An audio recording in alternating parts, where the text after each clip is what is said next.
believe it or not, I directed 2 videos before this one. And it was me basically putting my makeup on, aka my face, and getting ready for work, and they both failed.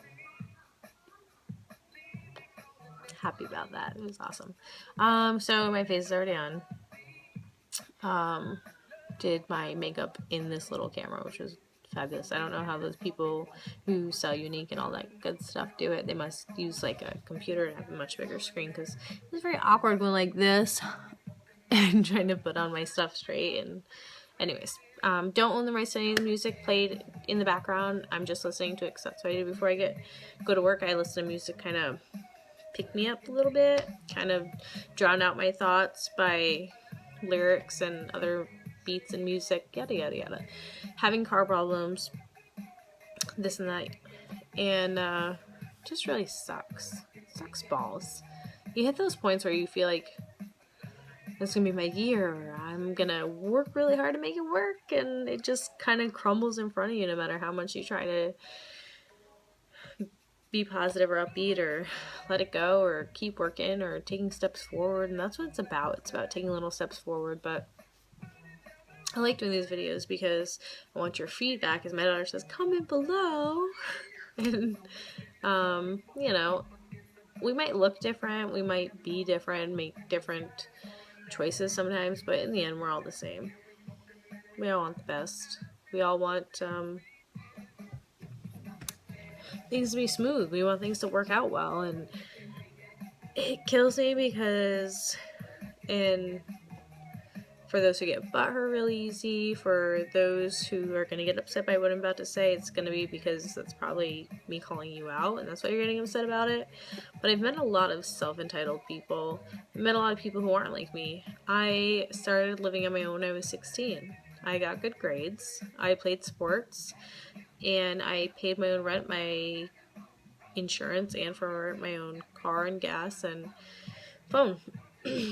Nothing against my parents, you know, I love them. I just was ready to be independent really young, and I didn't want their help. I wanted to do it on my own. I was very stubborn. And that's, you know, kind of the position I put myself in. But now today, I want someone else to pick me up. It's funny how that works. I was so ready to be on my own and do it by myself, and now that I feel like I'm drowning, which, by the way, took me a long time to get to this point of drowning, so to me, but now I'm kind of like,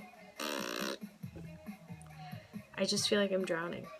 I got a job that I didn't need an associate's or bachelor for, so I stopped going to college. Why am I going to keep on getting debt when I just landed a job I needed?